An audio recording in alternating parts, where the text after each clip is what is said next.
Disclaimer. The following video is an unscripted, messy ramble by someone who hasn't made a YouTube video before, and I do not recommend anyone watch it. Thank you. So this is no in-depth, deep dive analysis theory of everything. I'm mostly going by my memory and my immediate interpretations of the text and the theories that I saw after, but I will put clarifications for anything I mess up on the screen through the text and clips, and sometimes I add addendums in my voiceover, so hopefully you can bear with me on that. Sorry if you're looking for like an extremely in-depth, well-researched theory analysis. I'm just thinking out loud. Right, so let's get into it. People say that this chapter is pretty short on lore, but I was going crazy trying to figure out the lore implications about Gaster after like every bits and pieces of information we get out of this chapter, which to be fair isn't much, but like any small thing about Gaster counts to whatever, like counts to the mystery, especially since we're drawing near the end. We're getting more and more information, and eventually the theories are going to narrow down more and more. And I don't know if I'm bringing anything new to the table of anything in this video, but this is everything that really came to my head after playing chapter 5. First thing that I picked up on while playing was Sham. If you didn't pick up on it though, he uses the term very, very interesting when talking about what we can do with the shadow crystals. And this really ties the shadow crystals to Gaster. I mean, that's not news to anyone after the fact that the secret bosses clearly have been given the shadow crystals by Gaster, especially of like the Spampton phone call thing. Like clearly Gaster to me was the one who was calling him, telling him what to do. Hi, this is another after the fact addendum I need to add. I totally forgot / missed out on the fact that Asgore also uses the term very, very interesting when talking to Flowery. This is very confusing to me. I didn't really go into it here. I didn't factor this into my thoughts, so I don't delve into it. But it is of note that like most people who like really look into Gaster think that Asgore is the only one in Undertale that remembers Gaster, and from the things that I saw, I'm kind of inclined to believe that's true, but I really didn't look into it too much, like most things in this video. So if you have any thoughts on Gaster saying that, Asgore saying that, please let me know your thoughts on this. Like, I really didn't think about this or how this is involved. Sorry, my bad, sorry. And I was thinking about this and the fact that in the same interaction with Sham, he says that the shadow crystal is lost dreams or something. I probably should have double checked before recording this, but I mean, we ball. So what he says is that they are the power of lost dreams, which doesn't contradict the point I'm making about how shattered pieces of Gaster make sense to be the power of lost dreams, literally, because being lost, he is the culmination of lost dreams. Lost dreams, this made me think, lost throughout time and space, shattered across time and space, forgotten, etc., etc. What happened to Gaster in Undertale from what we know about the Goners. So from this connection, I came to the conclusion that the shadow crystals are the shattered pieces of Gaster that he turned into after falling into the core. Similarly to how the Goners all have a piece of Gaster, I believe that every secret boss also has a piece of Gaster. Now, I don't know if this is like a popular theory, everyone already thought this, but me personally, I only saw 2 people on Reddit bring this up, like have this theory, and that doesn't mean it doesn't exist elsewhere. I just like don't know how common it is, and that's the only other place that I could find it. So I wondered, why do the bosses that have the shadow crystals have them out of anyone. What connects them all on why Gaster would give them the shadow crystal, why they were chosen. And obviously they all have the freedom motif, but I was connecting all the dots. The first thing that I was thinking about is that Gerson, sometimes when I say Gerson, it sounds like I'm saying Gaster, so I'm trying to really emphasize I am saying Gerson. Gerson and Mew Mew are the only two characters from Undertale who were given a shadow crystal. And people are very quick to write Mew Mew off because Mew Mew is more of a jokey, light-hearted secret boss compared to everyone. But I don't think this means she's completely unrelated to the lore, or that this means she has minimal, maybe she does have the least relation to the lore than the others, but I do think she still has a lot to offer us. So I was thinking on what connects Garson and Mew Mew in Undertale for them to be the only two, I was gonna say Lighteners, and no, but also yes, because the Ghost was a Lightener at some point and Garson was a Lightener at some point, but I mean to say the only two Undertale characters who got the crystal. With Garson, I thought, okay, we see him in Waterfall. Who else do we see in Waterfall? Gaster. And Garson also has knowledge of the Deltarune. He might have knowledge of the game Deltarune overall. So I was thinking, through this, Gaster has access to Gerson, and that might be why Gerson is one of the choices. The access he has to Gerson is not an access he would have to another Darkner from elsewhere. Mew Mew, initially I thought maybe this is a bit of a reach, but the more I think about it, the more I'm a bit more convinced that I'm cooking something, but I don't know, maybe a reach. But the connection I thought of with Mew Mew is that Mew Mew is very much connected to Alphys. We're introduced to Mew Mew through Alphys. Alphys is the one who gives Asgore the Mew Mew figurine that becomes Mew Mew in the Dark World. So I also thought that Alphys is really connected to Gaster in a few ways. Obviously, she was the next royal scientist after Gaster, she replaced him. She's also, True Lab is what has entry 17. Voiceover Jester is back to say, this is another thing that might be a commonly held theory, but in entry 17, Gaster says the darker yet darker thing, which we learn from chapter 3, refers to the Dark Worlds.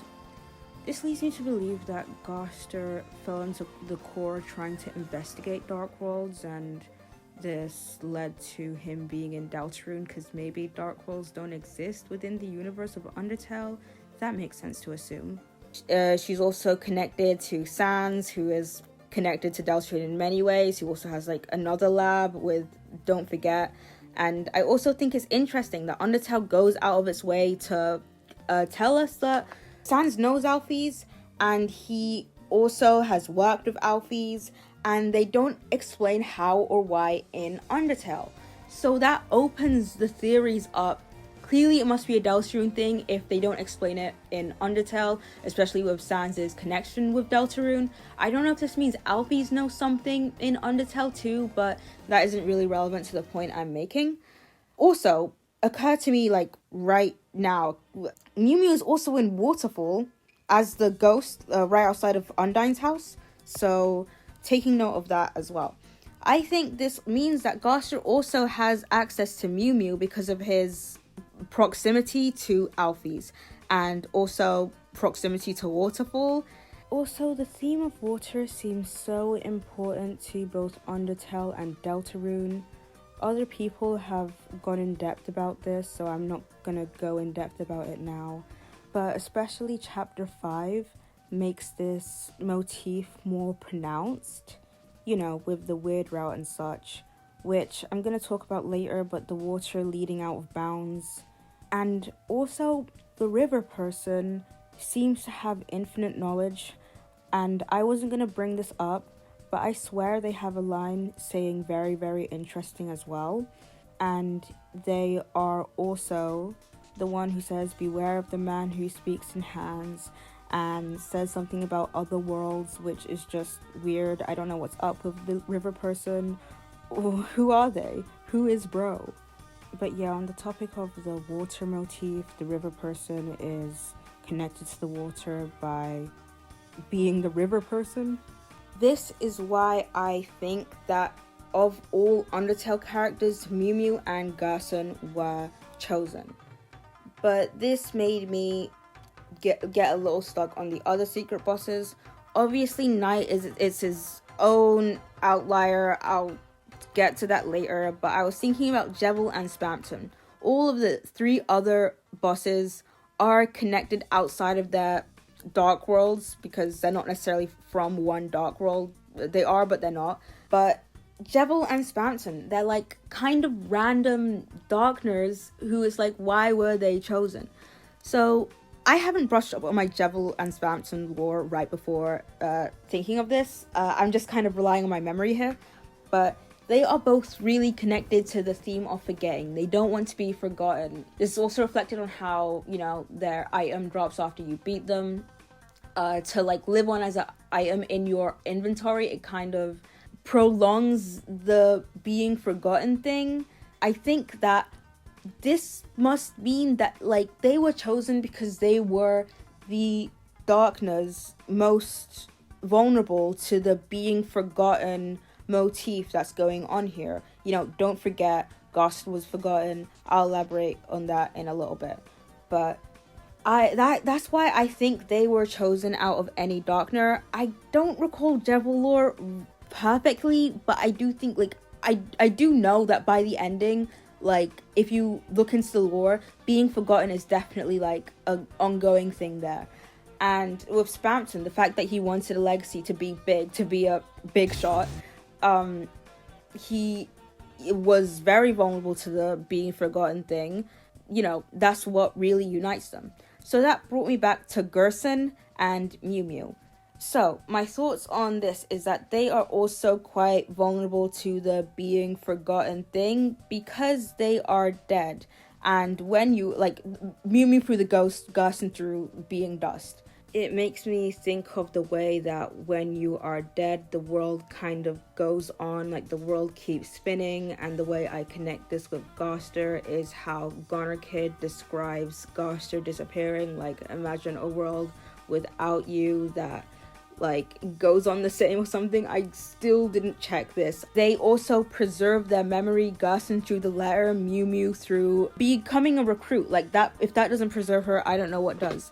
And I think that this is another reason why they are like the 2 Undertale characters. Like they are very connected in that.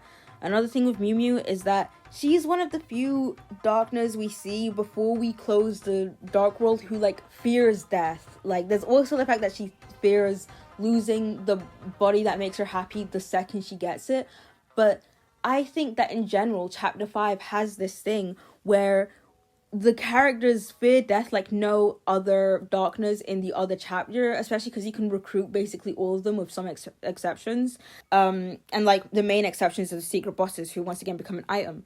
But in Chapter 5, because the flowers can't be recruited, there's this kind of theme of them like not wanting to die. That's why they fight for their lives. They want to keep living. Yes, for Asgore, but even in the end, there seems to be this remorse they have about losing their lives as humans that they seem to want to be. And Mew Mew being like afraid of this whole death thing like really connects her to the being forgotten thing, especially with like what Gaster went through was like basically death. Like he lives on, but like in the original universe, like is the Undertale universe, it's basically like he is dead, like no other monster in Undertale quite is. Like even in the genocide route, they turn to dust. Gaster did not turn to dust. Yet another after the fact addition is, I forgot to mention with Mew Mew and the fact that she is uniquely afraid of death, is that before you close the fountain, she is seen looking at the sunset with bravery, which I think is like a really sweet and like heartbreaking moment, like staring at the sunset before it ends, before you don't get, orange, not bravery, you don't get to see orange again. So then this leaves us with the Knight, the ultimate outlier secret boss. Is Aram, the sword route thing, a real secret boss, doesn't drop the shadow crystal, so absolutely not involved in my connections here. So it's heavily theorized the knight is Des, who obviously is very connected to Don't Forget. I also really subscribe to the theory that Des is the person in the code. So I don't know if that really connects, but if she is, she literally says in the code, "Don't forget." You know, she's really attached to memories. She's really trying not to forget herself, and the game really doesn't want the characters to forget about this, like Chris and Noel especially, which is a new theory on the block, because Chapter 5 kind of cast doubt on Des being the knight, but if it is Chriselle weirdness, I think it still really applies to this because of they're both really invested in remembering Des, in not forgetting Des. And through that, I think if they are the knight, they're still really connected to this don't forget motif that the entire game has. So I came to the conclusion that this is what connects all the secret bosses. Maybe this is thoughts that like so many people have had before, but like in all the theory videos I've watched and Tumblr vlogs I've read and Reddit posts I've read, I haven't exactly seen this theory said, but like, not saying it's my original idea, do not steal. Like, I cannot confirm or deny. I haven't seen every theory in the world. Okay, so that was my conclusion on the first thing that piqued my interest, which is a very, very interesting from Sham. To do a quick rundown, I think that this implies the shadow crystals are lost dreams in the sense that they are shattered pieces of Gaster. They are lost dreams because Gaster is like, you know, like he's all over the timeline, entrenched in the code, and so I think that's what the lost dreams are kind of trying to show us when you look through the glass. And I think that the shadow crystals are given to each of the secret bosses because of their connection to forgetting. Don't forget, Gaster was forgotten. It's his whole thing. So that brings me to the next piece of whatever the hell Gaster lore this gave us. Onion-san. Onion-san, fly high, my angel. I used to hate him. Now I regret ever hating him. He didn't deserve to be cannibalized. Like, what do you mean? I actually don't know if they ever use he, him pronouns for Onion-san. I never considered Onion-san might be non-binary. Maybe I'm a bad person. So, Onion-san, I don't think that it is rocket science to conclude that Onion-san was killed and for some reason cannibalized because he knew too much. He was gonna investigate the song music he was hearing in the ocean and get back to us the next day. Then he doesn't show up the next day, and then normal PC, the Gasterite that we see in the festival too, who served us the Onion-san, is like, don't wait up or something. Once again, doing this from my memory, really. And like, clearly the implication is that he killed the Onion-san. Like, it tastes like onions, it's tentacles. Like, my jaw dropped when I got to this. I was like, no way. And the other donut Gasterite is there, and then the bird, it said something like fun, value, value, value, or whatever, and I was also like, it was actually fun, fun, fun, value, or something. Actually, no, I don't fucking know, but that is like totally irrelevant right now. Well, it isn't irrelevant. It clearly says some Gaster is afoot. As far as we know, there's no fun values in the chapter, but that could change. Sometimes it takes a lot of time for people to go through the code and figure things out. Could totally change the moment I upload this. But as far as I know, there isn't, which really connects it to Undertale, in my opinion. The Undertale fun values, which are like all about Gaster. So, clearly Gaster has something to do with Onion-san being killed. Normal PC is also apparently from Undertale, the 2 gold thing, which is like really, like, it really confuses what came first, the Delphin or the Undertale, which was like already confusing, but now it's like, it seems like some time loop, weird things going on. I just want a second to point out how weird normal PC even is. First of all, he's one of the only Goners, maybe the only Goner that doesn't have an Undertale counterpart that isn't the Goner version. Second of all, I think that his Goner dialogue is the creepiest of any of the Goner dialogues. Like, what do you mean it's rude to talk about someone who's listening? But also, it's so rude to even say, like, you brought Gaster up. I wouldn't be talking about Gaster if you weren't here. So, who's the rude one? Hello? So, why did normal PC kill Onion Song? Because he knew too much. What is the deal with the music that means he knows too much? Well, from the weird route, we know that the ocean leads you, or is it like a lake? I don't even remember.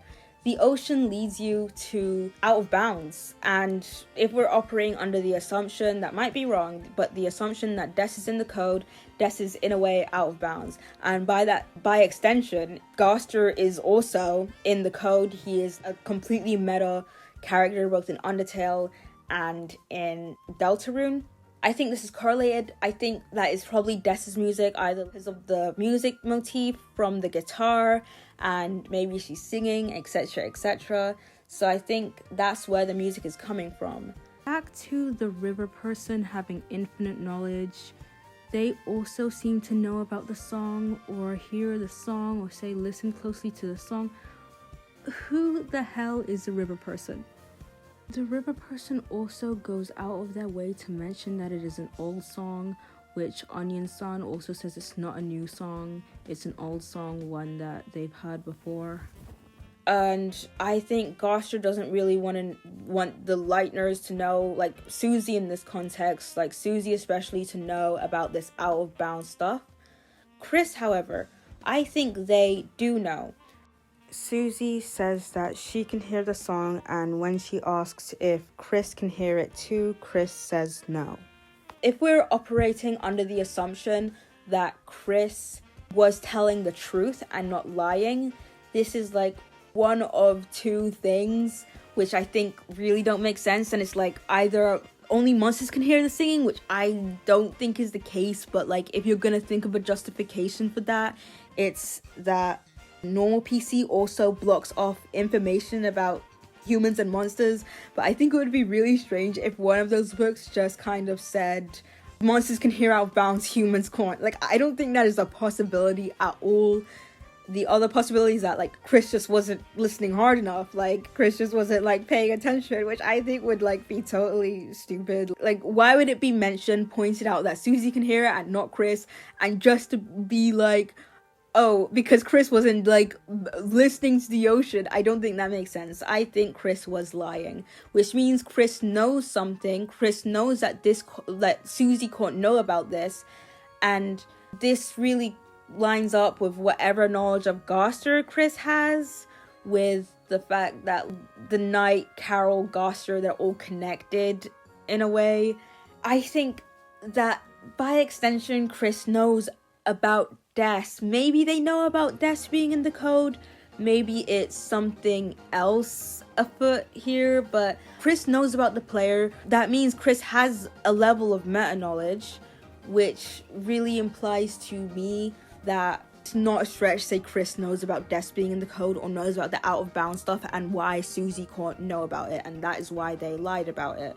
So the out of bounds nonsense brings us to the weird route, in which it's theorized, but I think it's very clear that Chris and Noelle go out of bounds, confirming that the ocean leads out of bounds, as I mentioned.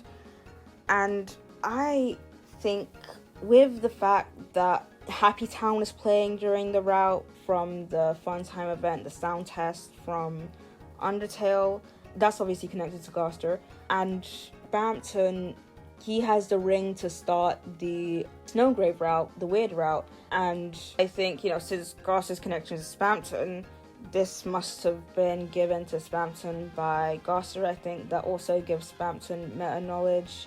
I think that really the weird route was a total setup, like it was part of Gaster's plan. My theory on why is, like, it kind of depends on if Criselle's the Knight theory, but I don't think necessarily, but this is like the line of thinking I'm going down. If Chris and Noelle do make the Knight and Gaster needs the Knight for some reason, the reason would obviously be because the Gaster needs the Knight for the prophecy. That's literally the point I'm gonna make, and I'm like, for some reason, head scratch. Then he needed players to do the weird route to make this time loop work out, right? Or like, we don't know if it's a time loop, but this is what I think is going on. I think Chris didn't know about this. Chris didn't know that this was a possibility. This wasn't told to them with the prophecy thing. They didn't mention this in the Night Carol Chris group chat. Maybe there's an off chance they did know, but I really don't think so of how they react about it. Like, I don't think so at all. But this was Gaster's intention, and whether Gaster's directly in communication with Chris or not, they were not made aware of this at all. I don't quite remember if the dialogue Carol has at the end of the chapter 4 Weird Route implies that Carol knows, but I think it would be really fucked up if Carol does know and let Noelle go through all that. Like, that is unhinged as hell. That is my thoughts on why Gaster is very invested in the Weird Route. So that's the complete other half of the Gaster lore that I explored from what I noticed on my first playthrough. The normal PC dialogue, the onion san thing, the whatever Sham says about the shadow crystals. This is what I picked up on, and this is my conclusions on what this might have been trying to tell us. So that is it, but I do need to mention that one thing that I can't figure out is Sans. I don't know why Sans did the things he did in the Weird Route, or in general, but like especially in the Weird Route, giving the bread, maybe even giving the punch card, because in the normal route Sans specifies that it is a souvenir for Papyrus, but he doesn't say that in the Weird Route. So it's like, why? Like, I assume he wouldn't show that to Papyrus, especially since he carries it to Undertale and there's no indication that Papyrus knows about the punch card. So obviously I say obviously, but this might be the first some people are hearing about this if anyone watches this. It is commonly thought right now that, but I think it's basically confirmed that the bread he gives you is to let you glitch out of bounds, because Noella and Chris are clearly going out of bounds, and it's like an Earthbound exploit to go out of bounds.